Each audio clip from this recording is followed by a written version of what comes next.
ఈరోజు దుర్గా సప్తశతి దేవీ మహాత్యం అనే దాంట్లో 5వ అధ్యాయంలో ఉండేది తెలుసుకుంటున్నాం. మరి ఈ దుర్గా సప్తశతి అనేది దేంట్లోంచి వచ్చింది, ఎలా వచ్చింది అంటే ఇది మార్కండేయ పురాణంలో ఉంది. మార్కండేయ పురాణాన్ని వ్యాస మహర్షి రచించారు.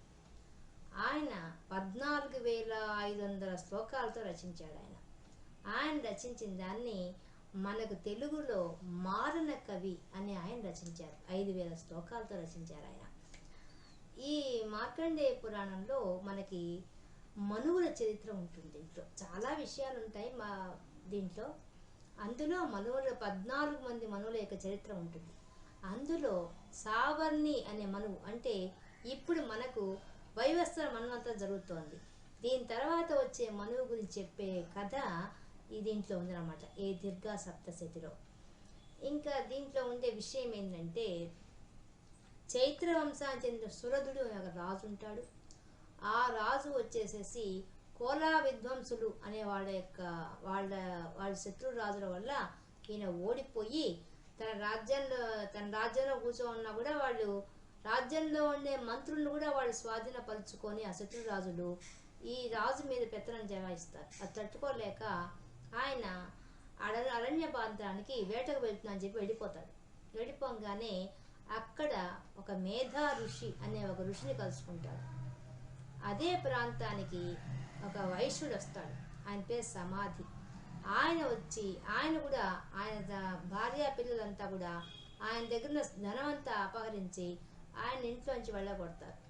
దాంతో ఆ వైశ్యుడు ఈ రాజు ఇద్దరు కూడా వచ్చి వాళ్ళ సంసారాలకు అనేది దూరం అయిపోయారు కాబట్టి ఇద్దరు ఒకరి బాధలు ఒకరు పంచుకొని వాళ్ళిద్దరు కలిసి ఈ మేధా ఋషి దగ్గరికి వచ్చి తమ యొక్క సమస్యను చెప్తే అప్పుడు ఆ మేధా ఋషి వాళ్ళకు ధైర్యం కలిగిస్తూ అమ్మవారి మీద ఏ విధంగా భక్తి ఉండాలో చెప్తూ ఆ సమయంలో ఈ అమ్మవారి మహాత్యాన్నంతా కూడా తెలియజేస్తాడు ఆ సురధుడికి ఆ మేధావికి. చెప్పడంతో వాళ్ళిద్దరూ ఆ సమాధి మాత్రం వైరాగ్యంతో అతను మాత్రం మోక్షం పొందుతాడు. ఈ సురధుడు మాత్రం అమ్మవారి అనుగ్రహంతో ఇతడు రాబోయే మన్వంతరంలో సావర్ణి మనువుగా వచ్చేటట్టుగా వరం పొందుతాడు. ఈ విధంగా అమ్మవారి యొక్క అనుగ్రహంతో వాళ్ళు అర్చించిన దాంతో వాళ్ళు అంత గొప్ప స్థితికి వెళ్ళాలని చెప్పడం కోసంగా మనకు దీంట్లో వర్ణించారు. ఇప్పుడు ఈ దుర్గా సప్తశతి అనేది సప్త అంటే 7, శతి అంటే 100, అంటే 700 శ్లోకాలతో ఉండాలి. కానీ దీంట్లో అన్ని శ్లోకాలు కాదు, కొన్ని ఉవాచ అనే పదాలు కూడా అవి శ్లోకాలుగా స్వీకరించబడ్డాయి. అందువల్లంటే దీంట్లో ఉండేదంతా మంత్రాలు. పైకి కథ కనిపిస్తుంది కానీ లోపలంతా మంత్ర రహస్యం ఉంది. అందువల్ల 700 మంత్రాలతో కూడుకుంది కాబట్టి దుర్గా సప్తశతి అని చెప్పి వాళ్ళు తెలియజేశారు. దీంట్లో వచ్చేసి మనకి ప్రథమ చరిత్ర, మధ్యమ చరిత్ర, ఉత్తర చరిత్ర అని 3 భాగాలుగా ఉంటుంది. మొదటి భాగంలో మొదటి అధ్యాయం ప్రథమ భాగం ప్రథమ చరిత్ర అవుతుంది. ఇంకా రెండోది వచ్చేసి 2, 3, 4 అధ్యాయాలు కలిసి దాన్ని మధ్యమ చరిత్ర అన్నారు. తర్వాత 5 నుంచి 13 దాకా ఉండే అధ్యాయాలు మొత్తం కలిపి దాన్ని ఉత్తర చరిత్ర అన్నారు. ఈ ఉత్తర చరిత్రలో ఉండేటువంటి 5వ అధ్యాయాన్ని మనం ఇప్పుడు చెప్పుకుంటున్నాం. ఎందువల్లంటే ఈ అధ్యాయాన్ని చదవడం, పారాయణ చేయడం చాలా సులభం అన్నమాట. అంటే పదాలన్నీ కూడా చాలా సులభంగా ఉంటాయి మధ్యలో నుంచి. అంటే దేవతలంతా అమ్మవారిని స్తోత్రం చేస్తారు. ఆ చేసిన స్తోత్రం ఎలా ఉందంటే చాలా సులభంగా ఉంది. అది ఎవరైనా సులభంగా చేసుకునే రకంగా ఉంది. కాబట్టి ఎక్కడి నుంచి అయితే ఆ దేవతలు స్తోత్రం చేయడం మొదలవుతుందో అక్కడి నుంచి మనం రోజు పారాయణ చేసుకోవచ్చు. అటువంటి ఇది ఉంది దీంట్లో. కాబట్టి ఈ విషయాన్ని మనము ఈ 5వ అధ్యాయంలో తెలుసుకుంటాం. ఇక 5వ అధ్యాయానికి వస్తే దీన్ని అపరాజిత సూక్తం అని కూడా అంటారు. ఏంటి, దీంట్లో మనకు కావాల్సినటువంటి మన జీవితానికి కావాల్సిన అన్నింటినీ జయించే రకంగా ఉంది ఈ సూక్తం. అందుకే దీన్ని అపరాజిత సూక్తం అని కూడా అన్నారు. ఇక మనము దీంట్లో వచ్చేసి మనకు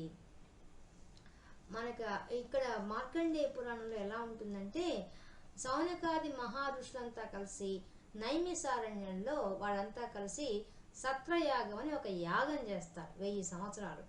అది కూడా 88,000 మంది బ్రాహ్మలు ఋషులు వాళ్ళంతా కలిసి చేస్తారన్నమాట. అక్కడికి సూత మహర్షి ఆ వ్యాస భగవాన్ యొక్క శిష్యుడు ఆయన అక్కడికి వస్తాడు. వచ్చినప్పుడు అక్కడ ఉన్న ఋషులంతా కూడా మీరు వ్యాస భగవాన్ యొక్క శిష్యులు కదా, ఆయన రచించినటువంటి మార్కండేయ పురాణాన్ని మాకు తెలియజేయవలసిందని అడిగితే అప్పుడు ఆ సూత మహర్షి వాళ్ళందరికీ మార్కండేయ పురాణాన్ని చెప్తాడనమాట. ఆ సందర్భంలో అట్లా వచ్చింది మార్కండేయ పురాణం. దాని మధ్యలో ఉండే అధ్యాయంలో ఈ దుర్గా సప్తశతి ఉన్నది. ఈ దుర్గా సప్తశతిలో కూడా మనం 5వ అధ్యాయాన్ని మాత్రమే ఈరోజు చెప్పుకుంటున్నాం. ప్రారంభిస్తున్నాను. దుర్గాయై నమః. ఉత్తర చైత్ర. దీంట్లో ఉండే విషయం ఏంటంటే దేవతలు దేవిని స్తుతిస్తారు. చండముండులు అంబికా రూపాన్ని చూసి ప్రశంసించుటే కాక శుంభనిశుంభుల దగ్గరికి పోయి ప్రశంసిస్తారు ఆ అందాన్ని గురించి. అప్పుడు ఆ శుంభనిశుంభులు దూతను పంపుతారు అమ్మవారి దగ్గరికి. అప్పుడు ఆ దూత వచ్చిన వాడు నిరాశతో వెనక్కి వెళ్ళిపోవడం అనే సంఘటన ఈ యొక్క కథాంశంగా ఉంది. ఈ యొక్క 5వ అధ్యాయంలో ఏం చెప్తున్నారో చూద్దాం. ధ్యాన శ్లోకం మొట్టమొదటి. అంటే ఈ ధ్యాన శ్లోకం ఏంటంటే దీంట్లో ఉన్న అమ్మవారి గురించి వర్ణిస్తున్నారు. ఏ విషయం అయితే చెప్తున్నారో ఆ విషయానికి సంబంధించిన అమ్మవారి యొక్క రూపాన్ని మన చేత ధ్యానం చేయిస్తున్నారు ఈ మొట్టమొదటి ధ్యాన శ్లోకంలోనే. ఎలా చెప్తున్నారు? ఓం ఘంటాశూల హలాని శంఖ ముసలే చక్రం ధనుస్సాయకం అస్తాబ్జైర్దధతీం ఘనాంత విరసశ్చైతాం సుతుల్య ప్రభాం గౌరీ దేహ సముద్భవాం త్రిజగతాం ఆధారభూతాం మహాపూర్వమత్త సరస్వతీ మనుభజే శంభాది దైత్యార్థిని. ఇక్కడ అమ్మవారి యొక్క రూపాన్ని వర్ణిస్తున్నారు. ఆ అమ్మవారు ఎలా వచ్చారట, ఎందుకు వచ్చారు అనే విషయాన్ని చెప్తున్నారు. ఎందుకు వచ్చిందట? శుంభాది దైత్యార్థిని. శుంభుడు మొదలైన రాక్షసులందరినీ సంహరించడానికి కోసంగా ఆమె అవతరించారట. ఎలా అవతరించింది? గౌరీ దేహ సముద్భవం. గౌరీ దేహంలోంచి బయటకు వచ్చిందట ఆమె. అటువంటి ఆమె ఎలా ఉన్నారు, ఆమె యొక్క మహత్యం ఏంది? త్రిజగతం ఆధారభూతం. 3 లోకాలకు ఆధార శక్తిగా ఉంది ఆ తల్లి. అటువంటి తల్లి ఎలా ఉంది రూపం చెప్తున్నారు. ఆమె చేతులందు ఏం ధరించి ఉంది? ఆమె చేతులు ఎలా ఉన్నాయట? అస్తాబ్జై దదతీం. అబ్జములు అంటే పద్మముల వంటి సుకుమారంగా ఉన్న చేతులట. ఆ చేతుల్లో అమ్మవారు అన్ని ఆయుధాలు ధరించి ఉన్నారు. ఏం ధరించి ఉన్నారు? ఘంట, శూలము, హలాని నాగలి, శంఖం ధరించి ఉన్నది. ముసలి అంటే రోకలి, ఇంకా చక్రం, ధనుహు అంటే విల్లు, సాయకం అంటే బాణం. 8 చేతుల్లో 8 వస్తువులు ధరించి ఉన్నారు. చూడండి, చేతులేమో సుకుమారంగా ఉన్నాయి, ఆమె ధరించిన వస్తువులేమో అలా ఉన్నాయి. అంటే అమ్మవారి రూపాన్ని చెప్తున్నారు, పైనుంచి చూపిస్తున్నారు. మరి ధరించిన ఆమె ఎలా ఉన్నారట? ఆమె యొక్క మొత్తం రూపం ఎలా ఉంది, ఏ విధంగా మెరిసిపోతుందంటే ఘనాంత విలస సీతాంశు తుల్య ప్రభాం. ఏం చెప్తున్నారు? ఘనాంత. ఘనం అంటే మేఘం. ఎలాంటి మేఘం అట? శరత్కాలంలో వచ్చే మేఘం, మబ్బు. ఆ మబ్బు ఎలా ఉంది? శరత్కాలం ఎలా ఉంటుంది? వర్షాకాలం పోయి శరత్కాలం వస్తుంది. అప్పుడు ఎలా ఉంటుంది ఆకాశం? బాగా ప్రశాంతంగా తెల్లటి మబ్బులు వచ్చి ఉంటుంది. నల్లటి మబ్బులన్నీ వెళ్ళిపోయి తెల్లటి మబ్బులన్నీ వచ్చి ఉంటాయి. అటువంటి ఆ తెల్లని మబ్బుల్లోంచి వస్తున్నటువంటి తెల్లని ఆ చంద్రుడు వస్తున్నాడే, ఆ చంద్రకాంతి వలె చల్లనితనంతో తెల్లనితనంతో మెరిసిపోతూ ఉందట ఆ సరస్వతి అమ్మవారు. ఆమె గురించి ఆమె పేరేందయ్యా అంటే చెప్తున్నారు, మహాపూర్వమత్ర సరస్వతి మనువజే. ఆమె ఏమట?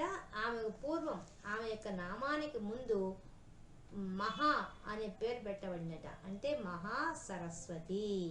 సరస్వతి అనే పదానికి పూర్వము మహా అనే అక్షరాన్ని చేర్పించారు. ఈ మహా సరస్వతి గొప్ప శక్తివంతురాలు. అటువంటి ఆ తల్లి ఇక్కడ ఈ దుర్గా సప్తశతిలో ఉండే 5వ అధ్యాయంలో ఉన్నటువంటి ఆ దేవతా స్వరూపం అని చెప్పి ఆ దేవతని ఇందులో వర్ణించారు. ఇప్పుడు ఆ కథాపరంగా మనకి ఆ మేధా ఋషి వచ్చేసేసి ఆ శరథు మహారాజుకి ఆ సమాధి అనే వైశ్యుడికి చెప్తున్న విషయాన్ని మన ఇక్కడ పరిచయం చేస్తున్నారు ఈ వ్యాస భగవాన్ దీంట్లో. ఓం క్లీం ఋషుర్వాచ, ఋషిరువాచ, ఆ మేధా ఋషి చెప్తున్నాడు. ఇప్పుడు చూడండి, వీటికి కూడా నెంబర్స్ వేసేసి ఉంటారు. ఎందుకు? ఉవాచ అనేది కూడా దీంట్లో ఒక మంత్రం కాబట్టి అందువల్ల దానికి కూడా అది కూడా ఒక శ్లోకంగా స్వీకరించబడుతోంది. అందుకని 700 అవుతాయి. పురా శుంభని శుంభాభ్యాం అసురాభ్యాం సచీపతేః త్రైలోక్యజ్ఞ భాగాశ్చ హృత మదబలాశ్రయాత్. పూర్వము చెప్తున్నాడు ఆ మేధాఋషి చెప్తున్నాడు వాళ్ళకి ఏమని, పూర్వము శుంభుడు నిశుంభుడు అనే 2 రాక్షసులు ఉన్నారయ్యా, వాళ్ళు అసురాభ్యాం, వాళ్ళు రాక్షసులు. సచీపతేహే, సచీదేవి యొక్క భర్త అయినటువంటి ఆ ఇంద్రుని యొక్క త్రైలోక్యం, ముల్లోకాలుగా ఆధిపత్యమైనటువంటి ఆ ఇంద్రుడి యొక్క పదవిని, ఆ ఆధిపత్యాన్ని వాళ్ళు హృతా తీసేసుకున్నారు. యజ్ఞభాగాశ్చ, ఆఖరికి యజ్ఞయాగాలు కతువులు చేసి దాంట్లోంచి వచ్చే హవిస్సులు కూడా ఆ భాగాన్ని కూడా వాళ్ళు తీసేసుకున్నారు. ఎలా తీసుకున్నారు? మదబలాశ్రయాత్, మంచి మలించిన అహంకారంతో బల పరాక్రమాలతో. మరియు వీళ్ళ విషయం ఏంటంటే, ఈ శుంభులు బ్రహ్మదేవుడి కోసంగా ఘోరమైన తపస్సు చేశారు. తపస్సు చేసి గొప్ప గొప్ప వరాలు పొందారు. కాబట్టి వీళ్ళని ఎవరు ఎదిరించలేరు, ఎవరు జయించలేరు. అది కూడా ఎటువంటి వరం కోరుకున్నారు వాళ్ళు? వాళ్ళకి ఎటువంటి కోరిక అంటే, స్త్రీ యోనిలో నుంచి జన్మించకుండా ఉండాలి, పురుష స్పర్శ లేకుండా ఉండాలి, మళ్ళీ స్త్రీలో నుంచి స్త్రీ వచ్చి రావాలి, అటువంటి స్త్రీ వల్ల మాత్రమే మాకు మరణం రావాలి అని వాళ్ళు కోరుకున్నారు. ఇటువంటి భయంకరమైన కోరుకున్నారు. అంటే జరగదు, ఎక్కడ జరగదు అని, అంటే వాళ్ళకి మృత్యువు లేకుండా ఉండాలని కోరుకున్నారు మనసులో. కానీ అది జరగడం అసాధ్యం అని చెప్పంగానే వాళ్ళు ఈ విధంగా కోరుకున్నారు. అంటే ఈ కోరిక తీరడం కూడా చాలా కష్టం కదా, అందుకని కోరుకున్నారు. కోరుకుంటే దానివల్ల ఏమైపోయింది, ఇంద్రుడు అంతటి వాడు కూడా ఓడిపోయినాడు ఆయన దగ్గర. ఎందువల్ల ఓడిపోయినాడంటే వాళ్ళని ఎదిరించలేదు. ఎందువల్ల వాళ్ళని ఎదిరించినా వాళ్ళకేమి కాదు, వాళ్ళు పొందిన వరాల వల్ల. అందువల్ల ఇంద్రుడు అంతటి వాడు కూడా తనకొచ్చే హవిస్సు భాగాన్ని కూడా వాళ్ళకే ఇచ్చేశాడు. తావేవ సూర్యతాం తత్ అధికారం తదైందవం కౌబేరమదయామ్యాంచ చక్రాతే వరుణస్య చ. ఇంకా ఏం చేశారు వాళ్ళు? సూర్యుడి యొక్క అధికారాన్ని కూడా తీసేసుకున్నారట. మళ్ళీ చంద్రుడి యొక్క అధికారాన్ని తీసేసుకున్నారు. కౌబేరుడు అంటే కుబేరుడి యొక్క అధికారాన్ని తీసేసుకున్నారు. యామ్యంచ, యమధర్మరాజు యొక్క అధికారాన్ని కూడా తీసేసుకున్నారు. ఇంకా వరుణస్య, వరుణ యొక్క అధికారాన్ని కూడా, వాళ్ళు చేసే పనులు కూడా వాటి మీద కూడా వీళ్ళ పెత్తనం వచ్చేసింది. అంటే వీళ్ళు కదలం అంటే వాళ్ళు కదలాలి, వాళ్ళు కదలొద్దు అంటే కదలకూడదు. ఆ విధంగా వాళ్ళ మీద అధికారాన్ని చెలాయిస్తున్నారు ఈ శుంభుడు. తావేవ పవనర్థించ చక్ర దుర్వహ్ని కర్మ చ తతో దేవా వినిర్ధూత భ్రష్ట రాజ్య పరాజితా. ఇంకా వాళ్ళంతా ఆ దేవతలు వాళ్ళంతా కూడా పరాజిత, ఓడిపోయారు. వాళ్ళిద్దరి చేతిలో ఓడిపోయేసేసి వాళ్ళు భ్రష్టులు రాజ్యాన్ని కోల్పోయేసేసి వాళ్ళు వెళ్ళగొట్టబడ్డారు. వాళ్ళ రాజ్యాల్లో నుంచి వెళ్ళగొట్టబడి ఇంకా వాళ్ళు ఏం చేశారు, పవనర్థించ, వాయువుల అధికారం కూడా తీసేసుకున్నారు. ఇంకా అగ్నిదేవుడి యొక్క అధికారాన్ని కూడా తీసేసుకున్నారు. ఆఖరికి తీసేసుకొని ఈ విధంగా అందరి దేవతల అధికారాన్ని మొత్తం తీసేసుకొని వాళ్ళందరినీ వాళ్ళు రాజ్యభ్రష్టం చేసి పరాజితం చేసి పంపించేశారు వాళ్ళంతా. అందువల్ల వాళ్ళు బయటికి వచ్చేసారు. హృతాధికారాః శ్రీదశాస్తాభ్యాం సర్వే నిరాకృతాః మహాసురాభ్యాం తాం దేవీం సంస్మర్యచ్చ పరాజితాం. ఇంకా అటువంటి వాళ్ళు ఈ విధంగా వాళ్ళ యొక్క అధికారాన్నంతా తీసేసుకున్న తర్వాత సర్వే నిరాకృతాః, వాళ్ళంతా వెళ్ళగొట్టబడిన తర్వాత ఆ దేవతలంతా ఒక నిర్ణయానికి వచ్చారు. ఏమని? తాం దేవీ సంస్మర్యచ్చ పరాజితాం, పరాజయమే లేనటువంటి ఒక దేవత ఉంది. ఆమె మహిషాసురుని సంహరించిన సమయంలో ఈ దేవతలందరికీ ఒక వరం ఇచ్చింది. ఆ వరం ప్రకారం ఆమెను తలుచుకున్నంత మాత్రాన వచ్చి ఆమె వాళ్ళకు వచ్చిన ఆపదల్ని తొలగిస్తుంది. తయాస్మాకం వరో దత్తో యథా పస్సు స్మృతాఖిలాః భవతాం నాశయిష్యామి తక్షణాత్ పరమాపదః. తక్షణాత్ వెంటనే ఆమెను తలుచుకున్నంత మాత్రాన వాళ్ళకు వరోదత్తో వాళ్ళకు వరం ఇవ్వబడింది. ఏం వరం ఇవ్వబడింది? ఎటువంటి ఆపద వచ్చినా, ఆపత్సు ఎటువంటి ఆపద వచ్చినా సరే అటువంటి సమయంలో తక్షణాత్ వెంటనే నాశయిష్యామి దాన్ని తొలగిచ్చేస్తున్నాము వారు. కాబట్టి అటువంటి వరాన్ని వాళ్ళకు ఇచ్చినట దేవతలందరికీ. దానివల్ల వాళ్ళు ఏం చేస్తున్నారు? ఇతి కృతాం మతిం దేవ హిమవంతం నగేశ్వరం జగ్ముస్తత్ర తతో దేవీం విష్ణు మాయాం ప్రతిష్ఠువుః. వాళ్ళంతా అప్పుడు వాళ్ళ దేవతలకు అందరికీ మనకు ఒకప్పుడు అమ్మవారు మహిషాసురుని సంహరించినప్పుడే మనకు ఆమెను తలుచుకున్నంత మాత్రాన అనుగ్రహిస్తా అని చెప్పింది కదా అని గుర్తుకు వచ్చి వాళ్ళంతా ఏం చేశారు? అమ్మవారు ఏం చెప్పారంటే, మీకు ఎటువంటి ఆపద వచ్చినా హిమాలయ పర్వత ప్రాంతానికి వచ్చి నన్ను పిలవండి అని చెప్పిందట. అందువల్ల వాళ్ళు ఏం చేశారు? హిమవంతం నగేశ్వరం, ఆ హిమాలయ పర్వతాల్లో ఉండే నగేశ్వరం గొప్పదైన పర్వత ప్రాంతానికి వెళ్ళి జగ్గు తత్ర తతో దేవి విష్ణుమాయా ప్రతుష్టుః. విష్ణు మాయా స్వరూపిణి, ఆమె విశ్వమంతా తన మాయతో నిండి నివిడీకృతమైపోయినది. అటువంటి మాయాస్వరూపిణి అమ్మవారిని పోయి వాళ్ళు స్తోత్రం చేయడం మొదలుపెట్టారు ఆ దేవతలు అని మనకు ఆ మేధా ఋషి వారిద్దరికి చెప్పాడు. చెప్పి ఆ దేవతలు ఏ విధంగా స్తోత్రం చేశారో ఆ స్తోత్రాన్ని ఇక్కడ చెప్తున్నారు. ఇదే ముఖ్యమైనది దీంట్లో. ఈ స్తోత్రాన్ని మనం చదవడం చాలా సులభము, అర్థం చేసుకోవడం కూడా సులభమే. కాబట్టి ఇది భావించి చదివితే మన జీవితంలో కూడా ఎటువంటి ఆపదలు రావు, ముందు ఓటమి అంటూ ఉండదు, ప్రతి విషయంలో మనం గెలుపు సాధిస్తాము. అటువంటి అదృష్టం ఉంది కాబట్టి ఈ 5వ అధ్యాయం అంత ముఖ్యమైనది అనమాట. ఈ స్తోత్రం అంత ముఖ్యమైనది. ఇక్కడి దాకా చదవకపోయినా పర్వాలేదు, కానీ ఈ 9వ శ్లోకం నుంచి పారాయణ చేసుకుంటే ఆ స్తోత్రం ఉన్నంత వరకు చదివితే ఇంకా పుణ్యం అనమాట. మనకు అర్థం కూడా చాలా సులభంగా అర్థమైపోతుంది. అందువల్ల చేసుకోవచ్చు ఇది. దేవా ఊచుహు, ఆ దేవతలంతా పోయి పలుకు స్తోత్రం చేస్తున్నారు ఆ హిమాలయ పర్వత ప్రాంతానికి వెళ్ళి అమ్మవారి కోసంగా. ఏ విధంగా చేస్తున్నారో ఇక్కడ చెప్తున్నారు. నమో దేవ్యై మహాదేవ్యై శివాయై సతతం నమః నమః ప్రకృత్యై భద్రాయై నేతాః ప్రతాస్మతాం. వాళ్ళంతా పోయి అమ్మవారిని స్తోత్రం చేస్తున్నారు. ఏమని చేస్తున్నారు? నమో దేవ్యై, అమ్మా నమస్కారం, ఓ తల్లి నీకు నమస్కారం. ఎటువంటి తల్లి నువ్వు? దేవి, దివ్యమైన ప్రకాశ శక్తి గల దేవ్యై, దివ్యమైన ప్రకాశ శక్తి గల తల్లి నీకు నమస్కారం. అంటే స్వయం ప్రకాశ శక్తి కలది, అటువంటి తల్లి నీకు నమస్కారం.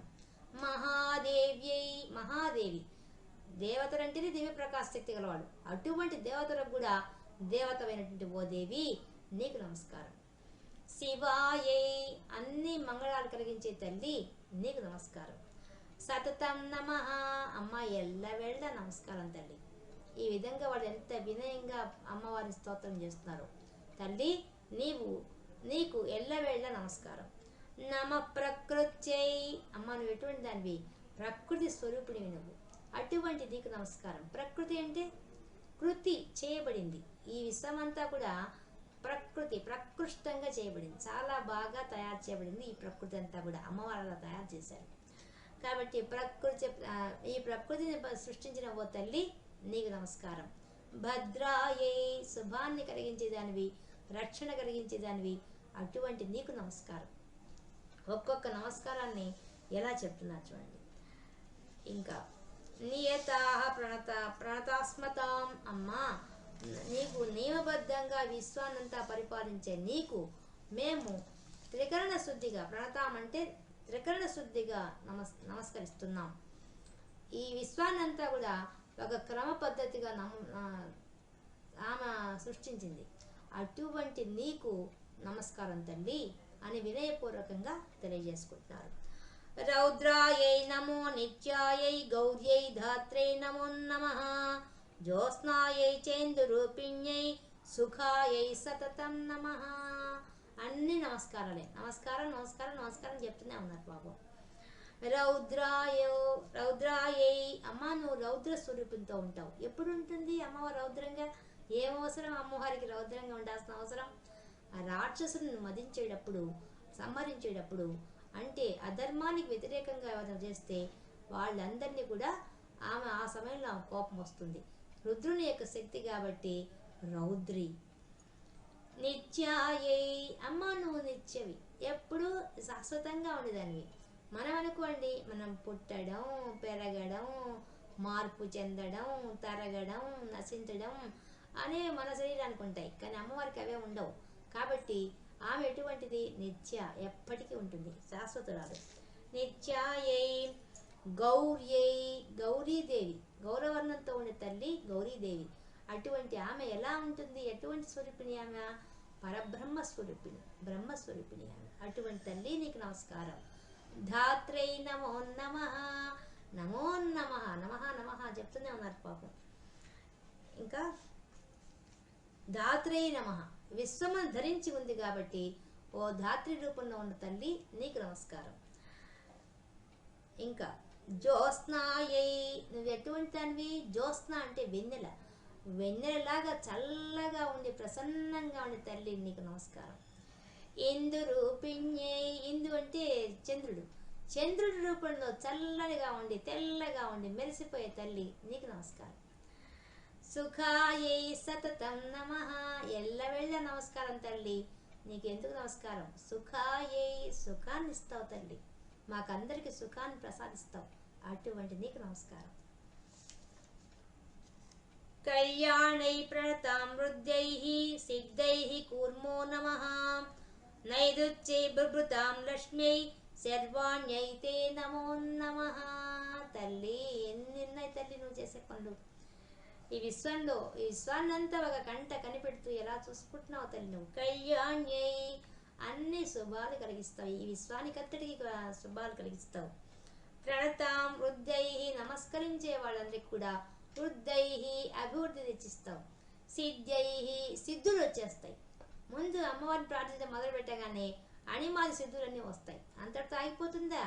అసలైన సిద్ధి మోక్షం, ఆ మోక్షం కూడా అమ్మవారు ప్రసాదించేస్తారు. కూర్మో నమో నమః, కూర్మ అవతారం విష్ణుమూర్తి, ఆయనలాగా ఈ భూభారాన్ని మోస్తూ ఉంటుంది. అటువంటి తల్లి నీకు నమస్కారం. ఇంకా దుర్గాయై దుర్గపారాయై సారాయై సర్వకారిణ్యై ఖ్యాత్యై తదైవ కృష్ణాయై ధూమ్రాయై సతతం నమః. అమ్మా దుర్గాయై, నువ్వు దుర్గవి, ఒక కోటవి, కోటలాగా ఉంటావు, అందరికీ రక్షణ కల్పిస్తూ ఉంటావు. అంతేనా? నిన్ను ఛేదించడం ఎవరికి సాధ్యమయ్యే విషయం కాదు. నీ నీడలో మేము చేరామా. ఒక దుర్గ ఏ విధంగా, ఒక కోట ఏ విధంగా రక్షణ ఇస్తుందో అంతగా రక్షణ ఇస్తావు తల్లి. అటువంటి చల్లని తల్లి నువ్వు. దుర్గపారాయే, దుర్గతను తొలగిస్తుంది. సంఘర్షణ ఫలితాలు వస్తే అటువంటి సిచ్యువేషన్స్లో, అంటే సంఘర్షణ జరిగే సమయంలో ఎటువంటి సమస్యలో ఉన్నా దాన్ని తొలగించేస్తుంది. సారాయే, ఈ ప్రపంచం అంతా సారభూతంగా ఉంది. ఆమె సారంతోనే ఈ విశ్వం అంతా ఆమె చైతన్యంతో నడుస్తోంది. కాబట్టి ప్రపంచంలో ఉండే సారశక్తి అంతా నువ్వే తల్లి. సర్వకారిణ్యై, ఘటనాఘటన సమర్థురాలు, ఆమెకు సాధ్యంగా అందే ఉంది, అన్నీ ఆమెలో ఉంటాయి. ఖ్యాత్యై, అమ్మ కీర్తి రూపంలో ఉన్నది నువ్వే. ఆమెను పట్టుకుంటే మనకు కీర్తి ఇస్తుంది, ఆమె కీర్తివంతురాలే. తదైవ కృష్ణాయై, కృష్ణాయై, అమ్మవారి కృష్ణ, కృష్ణుడు మనం పేరు వింటున్నాం. కృష్ణుడు ఆకర్షణ శక్తి, కాలస్వరూపుడు, నల్లనివాడు. అమ్మ నల్లగా ఉంటావు మరియు కాలస్వరూపంగా ఉంటావు.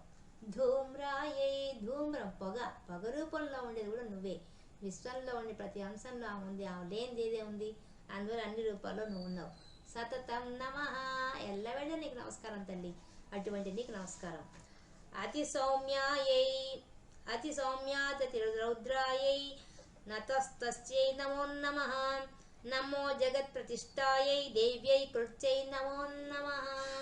అమ్మా నువ్వు ఎటువంటి దాని తల్లి, అతి సౌమ్య, అతి సౌమ్యంగా ఉంటావు. లలిత అమ్మవారు ఎంత సుకుమారంగా ఉంటుంది, ప్రసన్నంగా ఉంటుంది ఆ తల్లి.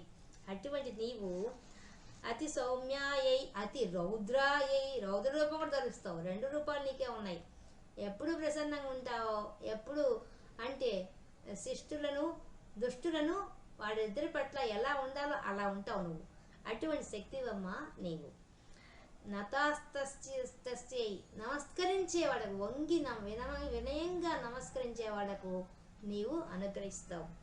నమో జగత్ ప్రతిష్టాయై, ఈ జగత్తునంతా కూడా నువ్వు రక్షిస్తున్న ఆధారభూతంగా ఉన్నావు తల్లి. అటువంటి నీకు నమస్కారం.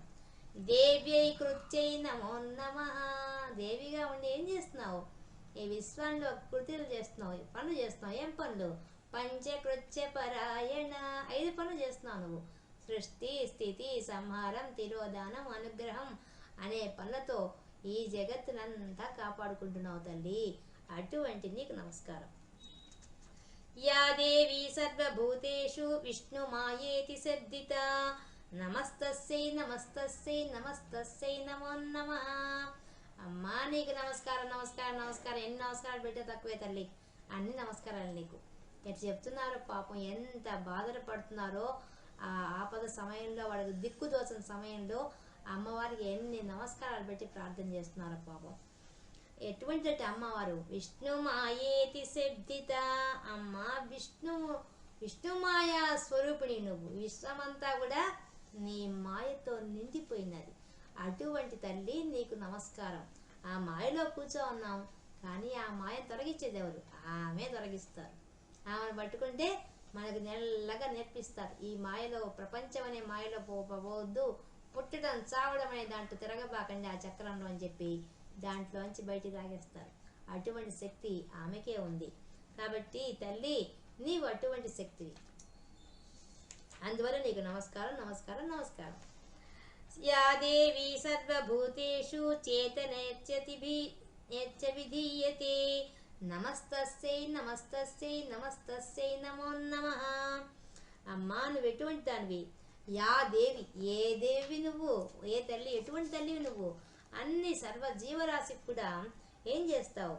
చేతనత్యభిధీయతే, చేతనత్వం, కదలిక తెప్పిస్తావు. విశ్వంలోని సర్వజీవుల్లో కూడా కదలిక తెప్పించే శక్తి నీకే ఉంది. కాబట్టి అటువంటి నీకు నమస్తస్యై నమస్తస్యై నమస్తస్యై నమో నమః.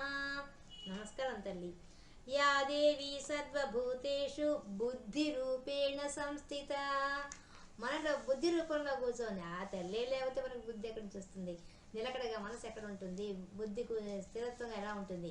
ఒక విషయం మీద మనం మనసు ఏకాగ్రత కుదరాలంటే దాని బుద్ధి ఉండాలి. ఆ బుద్ధి రూపంలో ఉండేది ఆ అమ్మవారే. ఆ బుద్ధి రూపంలో కూర్చొని మన చేత చేయిస్తోంది ఆ తల్లే. కాబట్టి బుద్ధి రూపేణ సంస్థిత యా దేవి సర్వభూతేషు నిద్రారూపేణ సంస్థిత. మనలో నిద్ర, ఎంత అదృష్టం ఉంటే నిద్ర పడుతుంది. ఎంతోమంది నిద్ర పట్టిన వాళ్ళు ఉన్నారు. నిద్ర ఏం చేస్తుంది? చుట్టూ పరిసరాలు ఏమైపోతున్నాం మనకి ఏం తెలియవు. అసలు మన స్పృహలో ఉంటున్నామా? గాఢ నిద్రలో పోయినప్పుడు మన పక్కన ఏం జరిగేది మనకు తెలియదు. ప్రపంచం ఎటుపోయేది తెలియదు. ఎక్కడున్నామో అసలు తెలియదు. అంత హాయిగా నిద్రపోతాం. నిద్ర లేయంగానే అయిపోతుంది.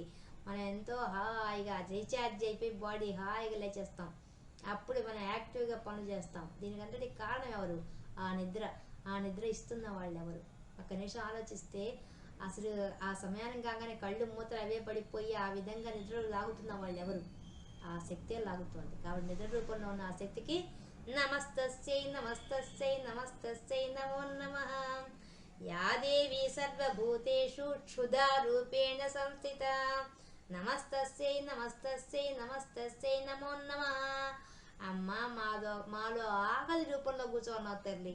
నిజంగా మనకి ఆకలి ఒక టైం ప్రకారంగా ఉదయం, మధ్యాహ్నం, రాత్రి ఏ సమయానికి ఎప్పుడు ఆకలి కావాలో ఆ గంట కొట్టేది ఎవరు? పొట్టలో కూర్చొని. నిజంగా ఎంత అద్భుతమైన విషయం అది.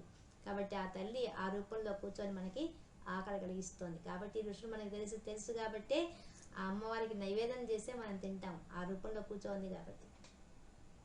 యా దేవి సర్వభూతేషు ఛాయారూపేణ సంస్థిత నమస్తస్యై నమస్తస్యై నమస్తస్యై నమో నమః. అమ్మా నువ్వు ఛాయా రూపంలో ఉన్నావు. ఎంత అద్భుతమైన విషయం అండి. మన శరీరం నుంచి పక్కన ఒక నీడ వస్తుంది, నీడ రూపంలో కూర్చోంది. ఆ తల్లిని పట్టుకుంటే ఏమిస్తుంది? నీడలాగా వచ్చి రక్షిస్తుంది. ఒక చెట్టు నీడ ఏ విధంగా రక్షిస్తుందో మనల్ని అలా రక్షిస్తుంది. అటువంటి శక్తి ఆ తల్లిది. యా దేవి సర్వభూతేషు శక్తి రూపేణ సంస్థిత నమస్తస్యై నమస్తస్యై నమస్తస్యై నమో నమః. తల్లి నువ్వు ఎలా ఉన్నావు? మాలో శక్తి రూపంలో కూర్చోన్నావు. అంటే సామర్థ్యం, ఒక పని చేయాలని సామర్థ్యం ఎవరిస్తున్నారు మనకి? మనం అనుకుంటున్నాం మనం అన్ని పనులు చేస్తున్నాం. ఏ పని చేయాలన్నా ఆమె అనుగ్రహం లేకపోతే మనం ఒక్క అడుగు కూడా ముందుకు వెళ్ళాం. కాబట్టి ఆ శక్తి రూపంలో కూర్చోంది ఆ తల్లి. అటువంటి తల్లికి నమస్కారం నమస్కారం నమస్కారం. ఎన్నిసార్లు నమస్కారం పెడితే ఉంది. యా దేవి సర్వభూతేషు తృష్ణారూపేణ సంస్థిత నమస్తస్యై నమస్తస్యై నమస్తస్యై నమో నమః. అంటే తృష్ణ అంటే దాహం, దాహం రూపంలో కూర్చోంది ఆ తల్లి మన మీద. మనలో కూర్చొని ఏం చేస్తోంది? ప్రపంచం మీద ఉండే వాటన్నిటి మీద దాహం, మన తపన పుడుతుంటుంది. ఆ తపన కూడా తొలగించే శక్తి ఎవరికి ఉంది? ఆ తల్లికి మాత్రమే ఉంది. ఆమెను నమ్ముకుంటే అయ్యో ఈ బిడ్డలు నన్ను నమ్ముకున్నారని చెప్పేసి మన మీద అంత ప్రేమ చూపిస్తుంది ఆ తల్లి. అంత గొప్ప తల్లి. కాబట్టి తృష్ణారూపేణ సంస్థిత యా దేవి సర్వభూతేషు శాంతి రూపేణ సంస్థిత నమస్తస్యై నమస్తస్యై నమస్తస్యై నమో నమః. శాంతి రూపేణ అంటే అపకారం చేసే వాళ్ళకు కూడా అపకారము చేయకుండా ఉండేంత గొప్ప సహనం. అది ఉండడం చాలా కష్టం. నిజానికి భూదేవిని చూస్తే ఆ విషయంలో మనం ఆశ్చర్యపోవాల్సిందే. మనం ఎంత ఉమ్మేస్తుంటామో, మనమూత్రాలు విసర్జిస్తుంటామే, ఆ దేవి మీద నడుస్తూ ఉంటామే, కానీ ఆ దేవి ఏనాడు మనల్ని అసహించుకోదు. అటువంటి సహనం ఆ భూదేవికి ఉంది. అంత సహనం ఉంటే దాన్ని శాంతి, క్షమ అంటారు. దాన్ని క్షమించే గుణం ఆ శాంతి రూపంలో ఉండేది కూడా ఆ తల్లి. అటువంటి తల్లి నీకు నమస్కారం. యా దేవి సర్వభూతేషు జాతి రూపేణ సంస్థిత నమస్తస్యై నమస్తస్యై నమస్తస్యై నమో నమః. అమ్మా నువ్వు ఎట్లా ఉన్నావు? జాతి రూపంలో ఉన్నావు. జాతి మన జాతి అంటే ఒకే లక్షణాలు కలవాలంతా కలిసి ఒక సమూహంగా ఏర్పడితే దాన్ని జాతి అంటారు. మనమే చూస్తున్నాం మన చుట్టూ ఉండే మన మనుషులమే మానవ జాతి. మనలో ఎన్ని తెగలు, ఎన్ని కులాలు, ఎన్ని మతాలు, ఎన్ని జాతులు. ఇది కాక మరి ఏ అంశం తీసుకున్నా, ప్రకృతిలో ఉండి ఏ విషయం తీసుకున్నా, ఒక చెట్టు తీసుకో, ఏది తీసుకో, ఒక రాయి తీసుకో, ఏమని తీసుకో, అన్నీ అనేక రకాలతో ఉండి ఒక్కొక్క దానికి మళ్ళీ ఒక గ్రూప్. ఒక అరటిపండు తీసుకుంటే అరటిపండులో మళ్ళీ ఎన్ని జాతులు, కొన్ని పచ్చవి, కొన్ని ఆకుపచ్చవి, కొన్ని పసుపు పచ్చవి, ఎన్ని రకాలు, వాటిలో ఎన్ని జాతులు. ఇటువంటి జాతులన్నీ ఎవరు సృష్టించారు? ఆమె సృష్టించారు. ఆ జాతి రూపంలో కూర్చొని మనకి సృష్టించేసింది ఆమె, పుట్టించింది. ఆ జాతిని పుట్టించింది.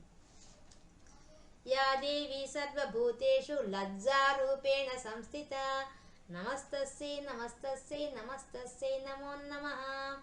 అమ్మా నువ్వు లజ్జా రూపంలో ఉన్నావు. లజ్జ అంటే సిగ్గు. దేనికి సిగ్గుపడాలి మానవుడు? మన శాస్త్రం చెప్పిన దానికి విరుద్ధంగా పనిచేయడానికి మనం సిగ్గుపడాలి. కాబట్టి అటువంటి సిగ్గు రూపంలో కూర్చోంది ఎవరు? ఆ తల్లే. కానీ మనం చేయడానికి సిగ్గుపడి చేయకుండా ఉండేట్టుగా చేసే శక్తి ఎవరికి ఉంది? ఆమెకే ఉంది. యా దేవి సర్వభూతేషు శాంతి రూపేణ సంస్థిత నమస్తస్యై నమస్తస్యై నమస్తస్యై నమో నమః. శాంతి రూపంలో ఉంది. శాంతి అంటే మనలో కామ, క్రోధ, లోభ, మోహ, మదమాశ్చర్యాలనేవి లేకుండా అంతర ఇంద్రియాలను నిగ్రహించే శక్తిని శాంతి అంటాం. అప్పుడే మనం శాంతంగా ఉండగలుగుతాం. అటువంటి శాంతిని ప్రసాదించే తల్లి ఆ తల్లి. కాబట్టి శాంతి రూపంలో అవుతుంది. నీకు నమస్కారం. ఇంకా యా దేవి సర్వభూతేషు శ్రద్ధా రూపేణ సంస్థిత నమస్తస్యై నమస్తస్యై నమస్తస్యై నమో నమః. శ్రద్ధా రూపంలో ఉంది. నిజంగా ఈ శ్రద్ధ లేకపోతే ఎట్లా?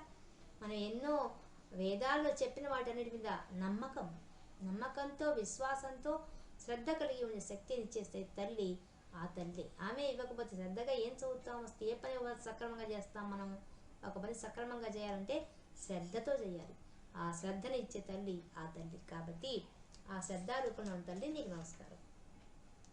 యా దేవి సర్వభూతేషు కాంతి రూపేణ సంస్థిత నమస్తస్యై నమస్తస్యై నమస్తస్యై నమో నమః. తల్లి నువ్వు ఎలా ఉన్నావు? మాలో కాంతి రూపంలో ఉన్నావు అని చూడండి. అమ్మవారిని పట్టుకొని పూజ చేసే వాళ్ళ చాలా ముఖాల్లో ఒక గొప్ప వెలుగు కనిపిస్తుంది, ఒక కాంతి శోభ కనిపిస్తుంది, ప్రకాశంగా వెలిగిపోతుంది వాళ్ళ ముఖాలు. అటువంటి కాంతి ఇచ్చేది ఎవరు? ఆ అమ్మవారే. అంత శక్తి మనలో లేని శక్తి మనకి ఇస్తోంది. అటువంటిది ఇచ్చే తల్లి కాబట్టి కాంతి రూపేణ సంస్థిత. యా దేవి సర్వభూతేషు లక్ష్మీ రూపేణ సంస్థిత నమస్తస్యై నమస్తస్యై నమస్తస్యై నమో నమః. లక్ష్మీ స్వరూపంగా, లక్ష్మీ సంపద, ఆ సంపద అన్ని రకాల సంపదలు ఇస్తోంది. ఆమె ఇబ్బంది ఏముంది? ఆ పంచభూతాల రూపంలో సకల ఐశ్వర్యాలు మనకి ఇచ్చేసింది. మనం ఏం కావాలంటే అవి ఇస్తోంది. మన శరీరంలో ఇంద్రియాలే మనకి ఇచ్చిన సంపద, జ్ఞానేంద్రియాల సంపద, మన బుద్ధి ఒక సంపద, మన మనసు ఒక సంపద, అన్ని సంపదలే. అన్ని సంపద రూపంలో కూర్చోండి ఎవరంటే ఆ తల్లి. కాబట్టి లక్ష్మీ రూపేణ సంస్థిత. యాదేవి సర్వభూతేషు వృత్తి రూపేణ సంస్థిత. వృత్తి, మనం ఎన్నో వృత్తులు చేస్తున్నాం. ఆ వృత్తులన్నీ, వృత్తి అంటే ఉద్యోగం, చేసే పని, జీవనోపాధి. ఆ జీవనోపాధిని ఎవరు కల్పిస్తున్నారు? ఆ తల్లే ఇస్తోంది. దేంట్లో ఏ వృత్తిలో నీకు శిక్షణ కావాలో ఆ శిక్షణ ఇచ్చి దాన్ని ఏకాగ్రతగా చేసే శక్తి ఎవరు ఇస్తున్నారు? ఆ తల్లే ఇస్తోంది. కాబట్టి వృత్తి రూపేణ సంస్థ. యా దేవి సర్వభూతేషు స్మృతి రూపేణ సంస్థిత నమస్తస్యై నమస్తస్యై నమస్తస్యై నమో నమః. స్మృతి రూపం, జ్ఞాపకం. ఎప్పటికప్పుడు విషయాల్లో మనకు జ్ఞాపకం ఉంటాయే. ఆ జ్ఞాపక శక్తి ఆమె ఇవ్వకపోతే ఏముంది? మనం ఇన్ని పుస్తకాలు చదవచ్చు, కానీ ఇవన్నీ గుర్తుకు తెప్పిస్తోంది ఎవరు? ఆ తల్లి. ఆమె ఇవ్వకపోతే, జ్ఞాపకం లేకపోతే ఏం మాట్లాడుకుంటాం, ఏం చెప్పుకుంటాం ఆమె గురించి? ఇంత గొప్పగా ఆమె గురించి చెప్పుకునే భాగ్యాన్ని కలిగించింది కదా. అంత గుర్తి మర్చిపోకుండా చేసిన శక్తి ఎవరు? ఆ తల్లి. కాబట్టి ఆమెకు నమస్కారం. యా దేవి సర్వభూతేషు దయారూపేణ సంస్థిత నమస్తస్యై నమస్తస్యై నమస్తస్యై నమో నమః. దయారూపంలో ఉండాలి. మనిషి ఎంత ఉండొచ్చు, ఎంత ఎదగచ్చు, ఎన్ని చదవచ్చు, ఎంత సంపాదించవచ్చు, కానీ మనసుతో దయ ఉండాలి. ఇంకోళ్ళని చూసి, ఇంకోళ్ళ బాధను చూసి స్పందించే అంత గుణం ఉండాలి. ఆ గుణం ఎక్కడి నుంచి వస్తుంది? ఆ గుణం కూడా కల్పించే శక్తి ఎవరు? అమ్మవారే. యా దేవి సర్వభూతేషు తుష్టి రూపేణ సంస్థిత నమస్తస్యై నమస్తస్యై నమస్తస్యై నమో నమః. తుష్టి అంటే తృప్తి. మనం ఇక్కడ చాలు, ఇది చాలు అని తృప్తి ఇస్తుంది. ఎప్పుడు ఇస్తుంది అమ్మవారు? నువ్వు గొప్ప పనులు సాధించినప్పుడు. ఆ గొప్ప పనులు కూడా ప్రపంచాన్ని కాకుండా పరమాత్మని పట్టుకునే స్థితిలో ఉంటే దాంట్లో తృప్తి కలిగిస్తుంది, ఆనందం కలిగిస్తుంది. ఆ ఆనందంలో మనం ఇక చాలు, ఈ జన్మ కనిపిస్తుంది. అటువంటి స్థితికి తీసుకెళ్ళిపోతుంది ఆ తల్లి. యా దేవి సర్వభూతేషు మాతృరూపేణ సంస్థిత నమస్తస్యై నమస్తస్యై నమస్తస్యై నమో నమః. మాతృరూపం, నిజంగా ఆ తల్లి బిడ్డ అనుబంధం, వాత్సల్యం అది ఎవరిస్తున్నారు? ఆ తల్లి ఆ రూపంలో ఇవ్వకపోతే, తల్లి బిడ్డ అనే అనుబంధమే లేకపోతే బిడ్డల బతుకులు ఏం కావాలి? ఎవరు పెంచాలి? ఆ మాతృత్వం అనే ఒక గుణాన్ని మనకి ఎవరు ప్రసాదిస్తున్నారు? ఎంత ఆశ్చర్యకరం అసలు. ఆ బిడ్డలకు మలమూత్రాలని తుడిచి శుభ్రం చేసి స్నానం చేయించి 5 ఏళ్ళ వచ్చే వరకు కూడా వాళ్ళకి అన్ని చేయాల్సిందే కదా. అసహించుకోకుండా చేస్తుంది ఆ తల్లి. తను తింటున్న సమయంలో కూడా మలమూత్రాలు విసర్జించినా కూడా అసహించుకోదే. అటువంటి మాతృత్వ భావాన్ని ఎవరిస్తున్నారు? మనల్ని ఎవరు కలిగిస్తున్నారు? అదే లేకపోతే బిడ్డల్ని ఎవరు పెంచుతారు? ఎలా పెంచుతాం మనం? అటువంటి శక్తి ఇచ్చిన తల్లి మాతృరూపేణ సంస్థిత. యా దేవి సర్వభూతేషు భ్రాంతి రూపేణ సంస్థిత నమస్తస్యై నమస్తస్యై నమస్తస్యై నమో నమః. అమ్మా, భ్రాంతి రూపం కూడా కలిగిస్తున్నావు. ఏందా భ్రాంతి? ఈ ప్రపంచమంతా ఉందని, మనకు వేరుగా ఉందని చెప్పి, మనం వేరే ప్రపంచం వేరే అని చెప్పి యథార్థాన్ని గ్రహించకుండా చేస్తోంది. ఆ భ్రాంతి మనకు కలిగిస్తోంది. కానీ నిజానికి అంతటా వ్యాపించిన చిచ్చక్తి రూపంలో ఉన్నది ఆ తల్లి, చైతన్య స్వరూపిణి ఆమె. కానీ ఆ విషయాన్ని మరుగుపరుస్తోంది. ఎందువల్ల? మాయతో ఆ భ్రాంతి కలిగిస్తోంది. అటువంటి శక్తి కూడా అమ్మవారే. ఇంద్రియాణం అధిష్టాత్రి భూతానాం చాక్లేష్యాం భూతేశ్వరం తస్మై వ్యాప్తి దేవ్యై నమో నమః. ఈ విధంగా మన దేహంలో ఉండే ఇంద్రియాలన్నింటిలో కూడా ఆధారభూతమై కూర్చోంది. ఆ తల్లి లేకపోతే ఏముంది? అంతా మన శరీరం కదులుతోందంటే కారణం ఆ తల్లి. మన కర్మేంద్రియాల్లో కానీ మన జ్ఞానేంద్రియాలు కానీ అన్నీ ఆమె ప్రకారం నడుస్తున్నాయి. భూతేష్ సత్తం తస్మై వ్యాప్తి దేవ్యై నమో నమః. అంతటా వ్యాపించిపోయి కూర్చోంది ఆ తల్లి. చితి రూపేణ ఏ కృష్ణం ఏతత్ వ్యాప్య స్థితా జగత్. నమస్తస్యై నమస్తస్యై నమస్తస్యై నమో నమః. అమ్మా చితి రూపిణ, చిదేక రసరూపిణి. ఆ చిదేక రసరూపిణి చిత్స్వరూపంగా కూర్చొని, జ్ఞాన రూపంగా, చైతన్య రూపంగా కూర్చొని అంతటా వ్యాప్తి చెంది ఉంది తల్లి. ఈ జగత్తంతా వ్యాపించిపోయిన తల్లి నీకు నమస్కారం. వాళ్ళు చెప్తున్నారు, ఇంకా దేవతలు చెప్తున్నారు పాపం. స్తుతాసురై పూర్వమవిష్ట సంశయాత్ తథా సురేంద్రేణ దినేషు సేవిత. కరోతు సా నః శుభహేతుహేశ్వరీ శుభాని భద్రాణి అభిహంతు చాపదః. స్యాసాంప్రతం చోద్దత దైత్యతాపితైః అస్మాభిరీశా చ సురై నమస్యతే. యా చ స్మృతా తక్షణమేవ హంతి నః సర్వాపదో భక్తి వినమ్రమూర్తిభిః. స్తోత్రం ఎలా చేశారు వాళ్ళు? అమ్మ పూర్వము మేము కోరుకున్నాం, ఎప్పుడు మహిషాసురుని సంహరించే సమయంలో నీకు స్తోత్రం చేస్తే అప్పుడు వచ్చి మమ్మల్ని మాకుండే ఆపదలు తొలగించేశావు. అలాగే ఇంద్రుడు కూడా ప్రతినిత్యం కూడా నీకు ప్రతి తిథిల్లో కూడా నీకు పూజ చేస్తూనే ఉన్నాడు. అటువంటి ఆయన దగ్గర నుంచి పూజలు అందుకుంటూ ఉన్నావు నువ్వు. ఇంకా మాకందరికి శుభాన్ని కలిగించే తల్లివి. భద్రాణి అభిహంతు, మాకంత ఆపదలు వచ్చినప్పుడంతా కూడా నువ్వు వచ్చి మాకు మంగళాన్ని కలిగించి కళ్యాణాన్ని కలిగించి ఇంత గొప్పగా చేస్తున్నావు తల్లి.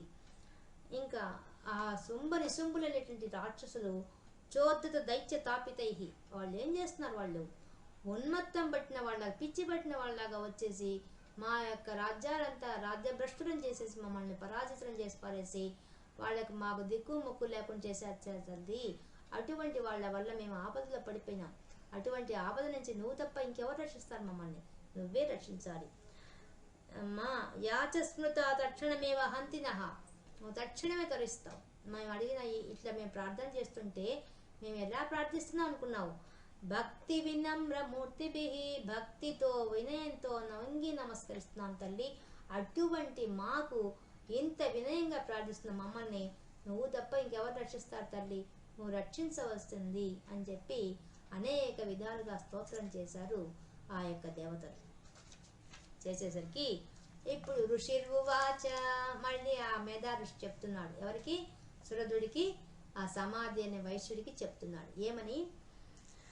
ఏవం స్తవాది యుక్తానాం దేవానాం తత్ర పార్వతీ స్నాతుమభ్యాయయౌతో ఏ జాహ్నవ్యా నృపనందన. ఓ రాజా, ఓ సురధ మహారాజా, ఆ విధంగా దేవతలంతా స్తోత్రం చేస్తే అప్పుడే ఆ హిమాలయ పర్వత ప్రాంతంలో అమ్మవారు బయటకు వచ్చారట. పార్వతి అమ్మవారు బయటకు వచ్చారట. వచ్చి ఆమె స్నానం చేయడానికి కోసంగా జాహ్నవ్య గంగా నదికి పోతోందట. పోతూ పోతూ వీళ్ళందరి యొక్క స్తోత్రం ఆమె విన్నారు. విని ఆమె అడుగుతున్నారు ఏమని? సా బ్రవీతాన్ సురాన్ సుబ్రుహు భవద్భిస్తూయతే త్రకా శరీరకోశస్తశ్చాస్యాః సంభూతా బ్రవీత్ శివాం. అప్పుడు వాళ్ళందరినీ అమ్మవారు అడుగుతున్నారు, ఎందుకు, దేనికోసం, మీరు ఎవరి కోసం ఈ స్తోత్రం చేస్తున్నారు, ఎందుకు చేస్తున్నారు అని అమ్మవారు అడుగుతున్నారట. అడుగుతూ ఉండంగానే శరీరకోశశ్చాః, ఆమె శరీరంలోంచి ఒక పక్క నుంచి ఒక దివ్య శరీరం పక్కకు వచ్చేసి సముద్భూత, ఆమెలోంచి బయటకు వచ్చేసేసి శివ రూపంలో, మంగళ రూపంలో అమ్మవారు వచ్చి పక్కన నిలబడి ఆమె చెప్తోంది, స్తోత్రం మమైతత్ క్రియతే శుంభదైత్య నిరాకృతైః దేవ్యైః సమేతైః సమరే నిశుంభేన పరాజితైః. వాళ్ళు ఈ దేవతలంతా కూడా స్తోత్రం నా కోసం చేస్తున్నారు అని చెప్పింది ఆమె. ఎందుకు చెప్పింది ఆ విధంగా అంటే వాళ్ళు ఏం కోరుకున్నారు? వాళ్ళు నిశుంభులు వాళ్ళు పురుష స్పర్శ లేకుండా ఉండాలా, స్త్రీ యోనిలోంచి రాకుండా ఉండాలా, స్త్రీ శరీరంలోంచి బయటకు ఉద్భవించిన ఆమెతో మాత్రమే మరణించాలని కోరుకున్నారు. కాబట్టి పార్వతీ శరీరంలోంచే ఈమె బయటకు వచ్చేసి ఆమె చెప్తోంది, నా కోసమే వీళ్ళంతా స్తోత్రం చేశారు. ఇప్పుడు నేను వస్తేనే కదా వాళ్ళని సంహరిస్తాను, అందువల్ల నా కోసం చేశారు. వీళ్ళంతా కూడా శుంభ దైత్య నిరాకృతై, ఆ శుంభుడి వల్ల వెళ్ళబట్టబడ్డారు. దేవి సమేతై సమరే నిశుంభేన పరాజితై, పాపం ఆ నిశుంభుడు వాళ్ళ చేత ఓడిపోయి వీళ్ళు వెళ్ళబట్టబడ్డారు. ఈ దేవతలంతా కూడా వీళ్ళంతా నా కోసమే స్తోత్రం చేస్తున్నారు. శరీరకోశాద్యస్యాః పార్వత్యా నిస్సృతాంబికా కౌశికీతి సమస్తేషు తతో లోకేషు గీయతే. అమ్మా ఆమె చెప్తోంది, ఆమె ఆ ఋషి చెప్తున్నాడు ఏమని, ఈ విధంగా ఆ అమ్మవారు పార్వతీదేవిని పోయి దేవతను అడుగుతూ ఉంటే మధ్యలోంచి అమ్మవారిలోంచి వచ్చిన ఆ దివ్యమంగళ స్వరూపం వచ్చేసి ఆమె వచ్చింది.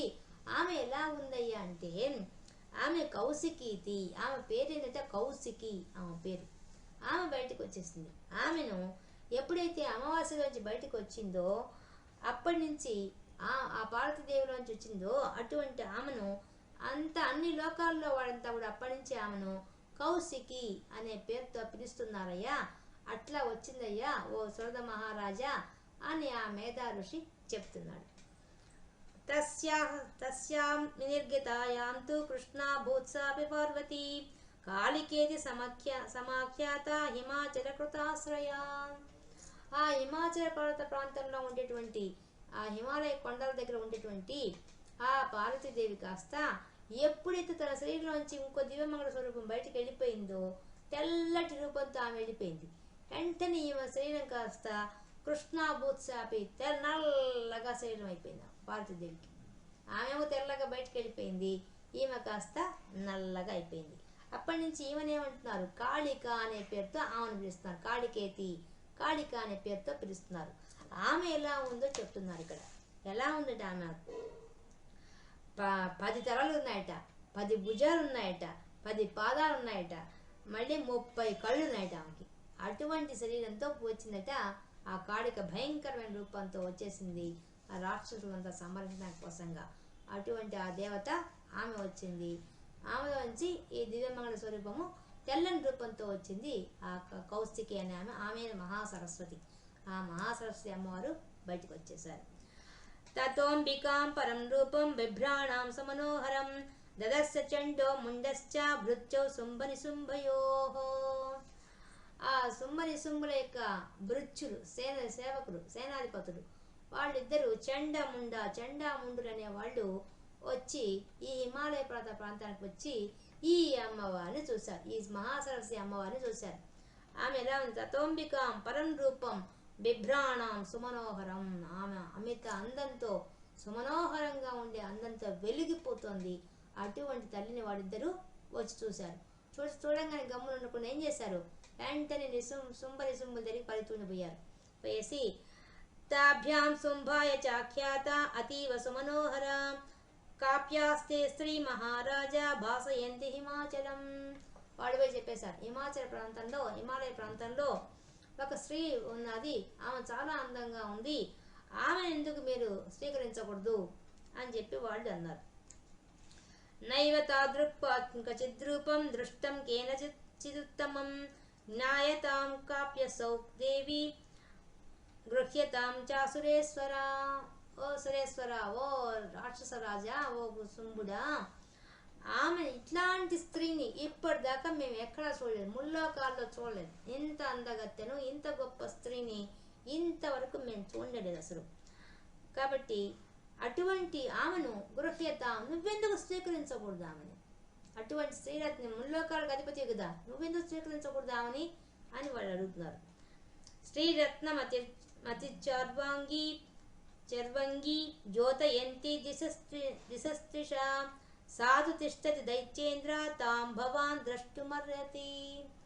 వాళ్ళు ఏం చెప్తున్నారు, ముల్లోకాలకు అధిపతి అయిన వాడివి నువ్వు, అటువంటి ఓ శుంభుడా, ఓ సురేశ్వర, ఆమె ఎలా ఉందంటే స్త్రీరత్నం, స్త్రీలందరిలో కూడా గొప్పది. అటువంటి ఆమె అందగత్తె ఆమె. అటువంటి ఆమె జ్యోతయంతి, మహాప్రకాశంతో ఉంది. అది ఎలా ఉంది, దిశస్త్రిష, అన్ని దిక్కులకు వ్యాపించిపోయింది ఆ వెలుగు. అంత అందంగా ఉంది, అంత జ్యోతిర్మయిగా ఉంది ఆమె.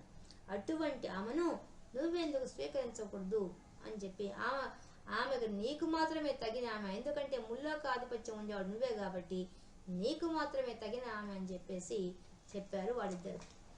ఇంకా చెప్తున్నారు వాళ్ళు, ఏం చెప్తున్నారు ఇంకా, మీ ఇప్పటి ఏముంది ఒక శ్రీరత్నం తెచ్చుకోవడం పెద్ద విశేషమా, మీరు ఇంకా ఎన్నో పనులు చేశారు కదా, ఆ పనులని చెప్తున్నారు వాళ్ళు. ఏమని, యాని రత్నాని మణయో గజాస్వాదీని వై ప్రభో త్రైలోక్యేతు సమస్తాని సాంప్రతం భాంతితే గృహే.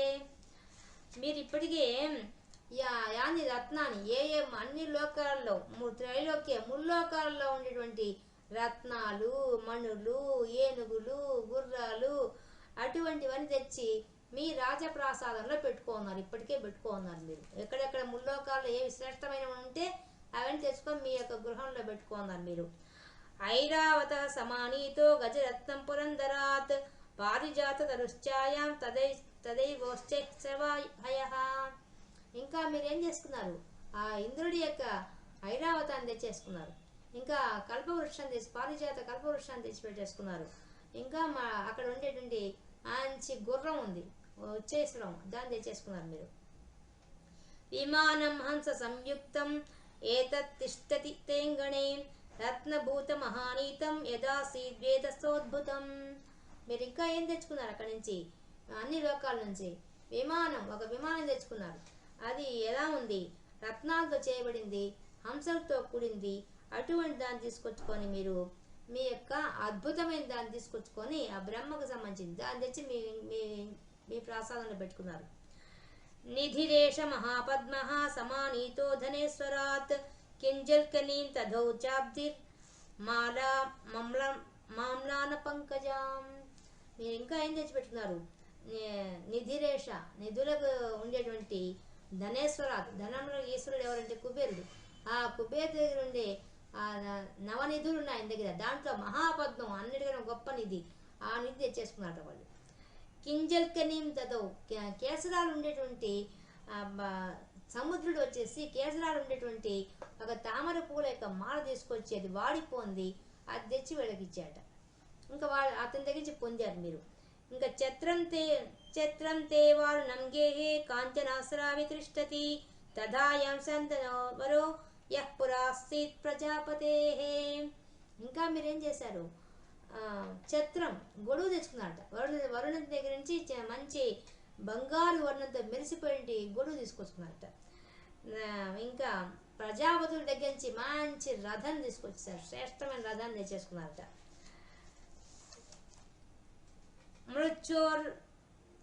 మృత్యోర్ ప్రాంతి దాదామా శక్తి రీసత్వయా హృత పాసహాసైల రాజస్య భ్రాతుస్తవ పరిగ్రహే. ఇంకా ఏం తెచ్చుకున్నారట వాళ్ళు, మృత్యుదేవత యమధర్మరాజు దగ్గర ఉండేటువంటి క్రాంతిదానామా అనే ఒక శక్తి ఉందట, అది వేసి ప్రాణాలు తీసేటువంటిది, అటువంటి దాన్ని తెచ్చేసుకున్నారట వాళ్ళు. ఇంకా పాసహా శైలరాజస్య, శైల అంటే వరుణుడు, వరుణదేవుడి దగ్గర నుంచి ఒక పాశం ఉంటే దాన్ని తీసుకొచ్చుకున్నారట. భ్రాతుస్తవ పరిగ్రహే, నీ తమ్ముడు పోయి అది తీసుకొచ్చుకున్నాడు. నీ తమ్ముడు నిశుంభుడు పోయి వరుణదేవుడి దగ్గర పాశం తెచ్చుకున్నాడు. నిశుంభస్యాబ్ది జాతశ్చ సమస్త రత్నజాతయః వహ్నిరపి దదౌ తుభ్యం అగ్ని శౌచే సవాససి. ఇంకా ఏం తెచ్చుకున్నారట, నిశుంభుడు ఏం చేశాడు, అబ్ది జాతశ్చ, ఆ సముద్రంలో పుట్టేటువంటి మేలుటువంటి మంచి రత్నాలన్నీ కూడా ఆ మేలు రత్నాలు తెచ్చేసుకున్నాట. ఇంకా వహ్ని, ఆ అగ్ని యొక్క దగ్గర ఉండేటువంటి అగ్ని శౌచౌ అనేటువంటి ఒక వస్త్రం ఉందట, విలువైన వస్త్రం. ఆ వస్త్రం ఆయన దగ్గర నుంచి పొందారట, రాక్కున్నారు. ఇవన్నీ మీరు పొందారు అని చెప్తున్నారు వాళ్ళు. ఏవం దైత్యేంద్ర రత్నాని సమస్తాన్యాహృతాని తే శ్రీరత్నమేషా కళ్యాణి త్వయా కాసన్న గృహ్యతే. ఎందుకు ఇంకా తీసుకోకూడదు, ఇన్ని తీసుకున్నారు కదా మీరు ఇవన్నీ వస్తువులు, ఇంకా ఆ శ్రీరత్నాన్ని కూడా మీరు ఎందుకు స్వీకరించకూడదు, మీకు మాత్రమే తగింది అటువంటి శ్రీరత్నాన్ని మేము చూసాము, ఆమెను మీరు స్వీకరించవలసింది అని చెప్పేసి ఇన్ని రకాలుగా చెప్పి వీడ గొప్పతనం అంతా చెప్పి వాళ్లకు చెప్పారు ఈ చండముండులు ఇద్దరు కలిసి. ఋషిర్వాచ, ఈ విధంగా మేధా ఋషి మళ్ళీ చెప్తున్నాడు ఏమని, నిశమ్యేతి వచః శుంభః సా తదా చండముండయోః ప్రేషయామాస సుగ్రీవం దూతం దేవ్యా మహాసురం. వాళ్ళు బాగా శుంభులంతా ఈ విషయం అంతా వినేసరికి ఉబ్బి తబ్బిబ్బైపోయారు. వాళ్ళు చేసిన ఘనకార్యాలు చెప్పి మళ్ళీ శ్రీరత్నాన్ని తెచ్చుకోమని చెప్పేసరికి ఎక్కడ లేని ఉత్సాహం వచ్చేసింది వాళ్ళకి. వచ్చేసి వెంటనే ఏం చేశారు, వాళ్ళ దగ్గర ఉండే సుగ్రీవం దూతం, సుగ్రీవుడు అనే వాడిని దూతగా అమ్మవారి దగ్గరికి పంపిస్తున్నారు. వాళ్ళు పంపిస్తూ వాళ్ళు చెప్తున్నారట, ఆ శంభుడు చెప్తున్నాడు, వాడికి ఆ దూతకు చెప్తున్నాడు ఏమని, ఇతి చేతి చ వక్తవ్య సా గత్వా వచనం మమ యథా చాభ్యేతి సంప్రీత్య తథా కార్యం త్వయా లఘు.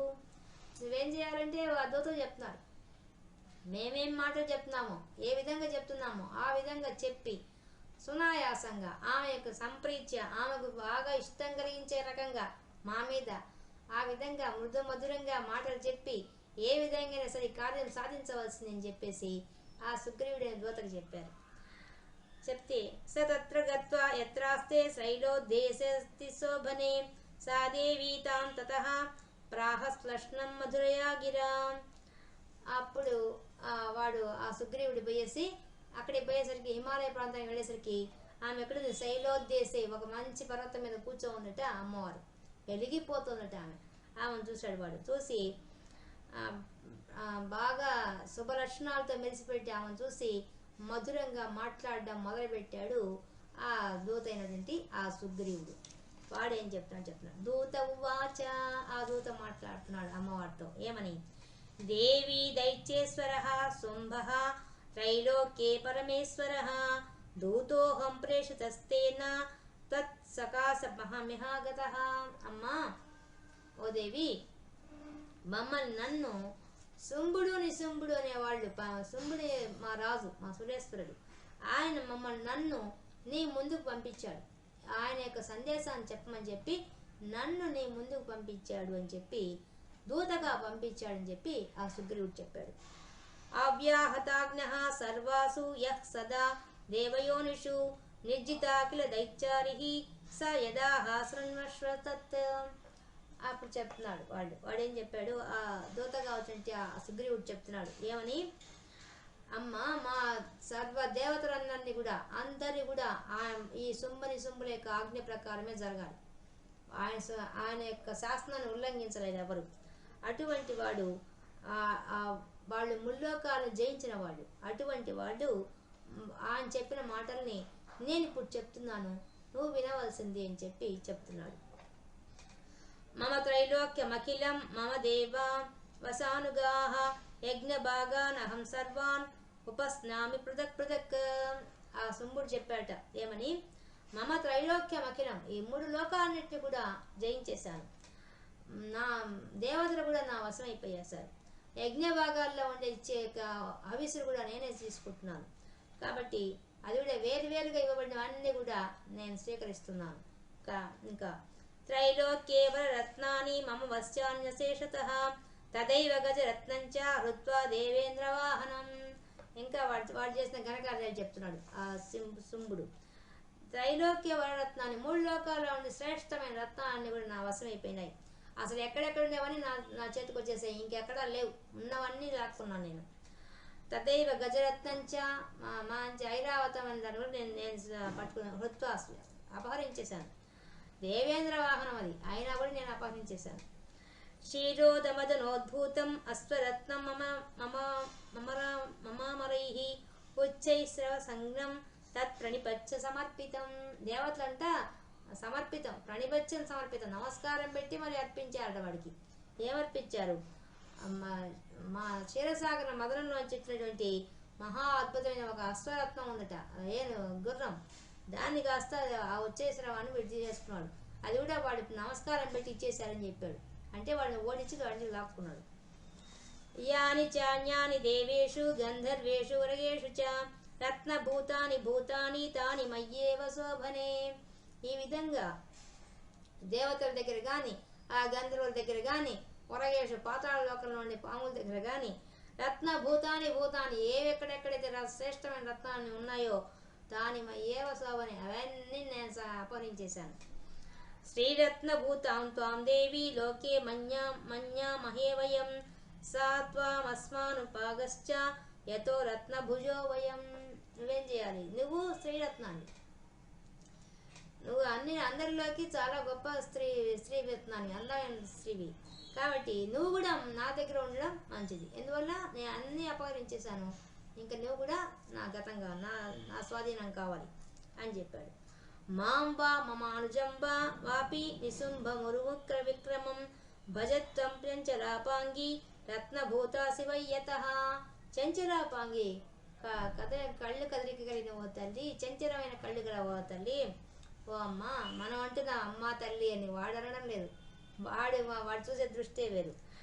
మాంబ, నన్ను కానీ, మా అనుజం నా తమ్ముడిని కానీ, మా తమ్ముడు గొప్ప పరాక్రమంతుడు నిశుంభుడు, వాడు కూడా గొప్ప పరాక్రమం, వాడిని కానీ నన్ను కానీ మా ఇద్దరిలో ఎవరో ఒకరిని పత్నిగా స్వీకరించు, మా భర్తగా స్వీకరించమని చెప్పి చెప్తున్నాడు.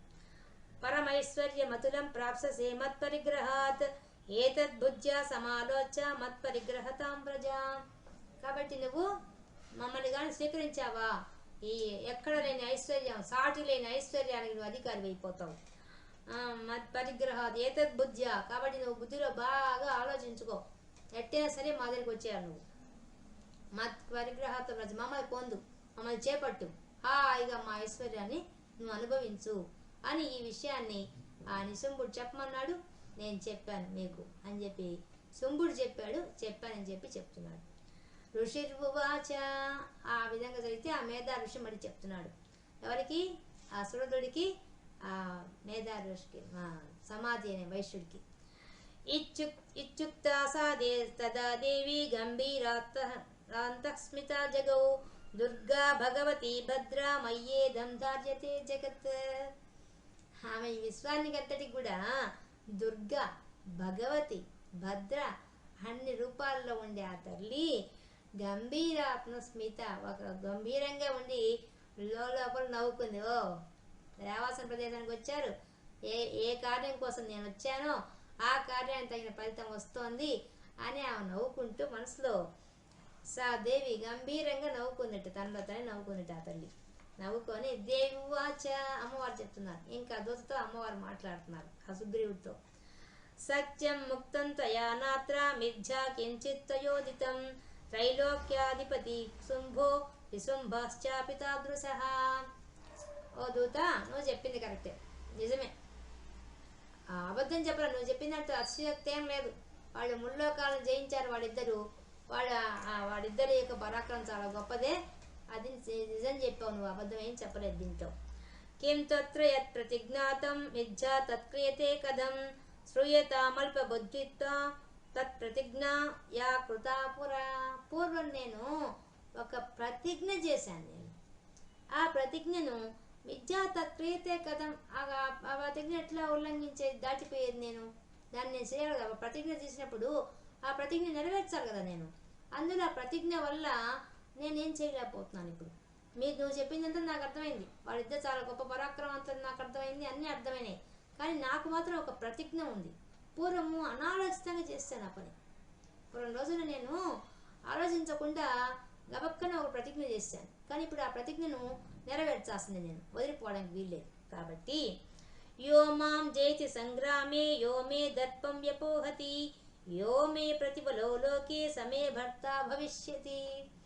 ఎవడైతే నన్ను సంగ్రామే జయతి, నన్ను యుద్ధంలో ఓడిస్తాడో, యోమే దర్పం వ్యపోహతి, నాలో ఉండే అహంకారాన్ని అణుస్తాడో, యోమే ప్రతిఫలోలోకి, తన బలంతో నన్ను ఓడిస్తాడో, అటువంటి వాడే నాకు భర్త అవుతాడు. ఇది నేను తీసుకున్న ప్రతిజ్ఞ. అందువల్ల ఈ ప్రతిజ్ఞను నేను కట్టుబడి ఉండాలి కదా, కాబట్టి ఈ ప్రతిజ్ఞ నేను అతిక్రమించలేను. తదా గచ్చతు శంభోత్ర నిశుంభో వా మహాసురః మాం జిత్వా కించిరేణాత్ర పాణిం గృహణాతు మే లఘు.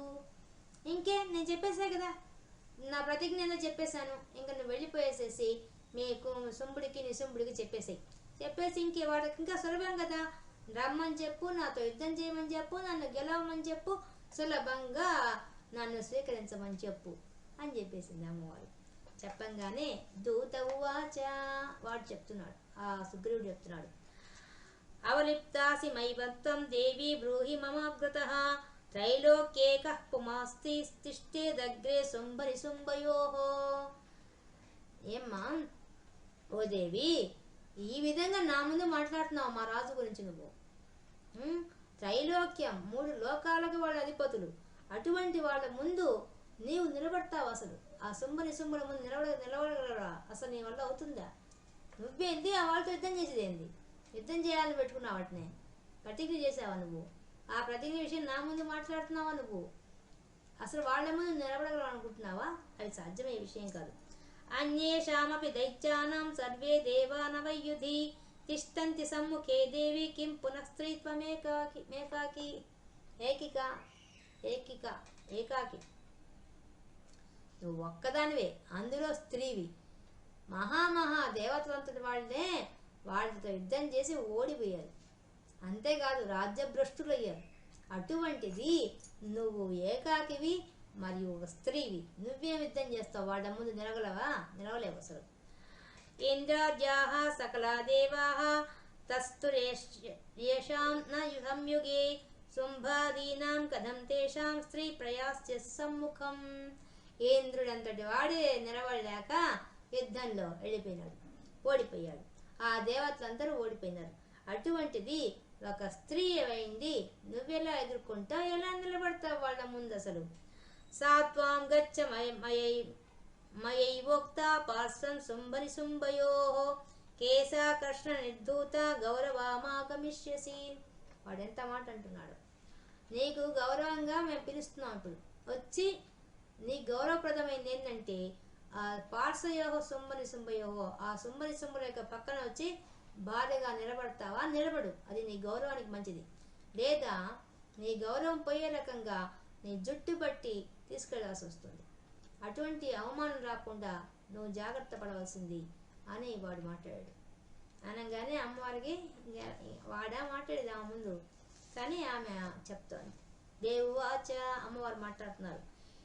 ఏవమేతద్బలి శుంభో నిశుంభాశ్చాతి వీర్యవాన్ కిం కరోమి ప్రతిజ్ఞామి యదనాలోచిత పురా.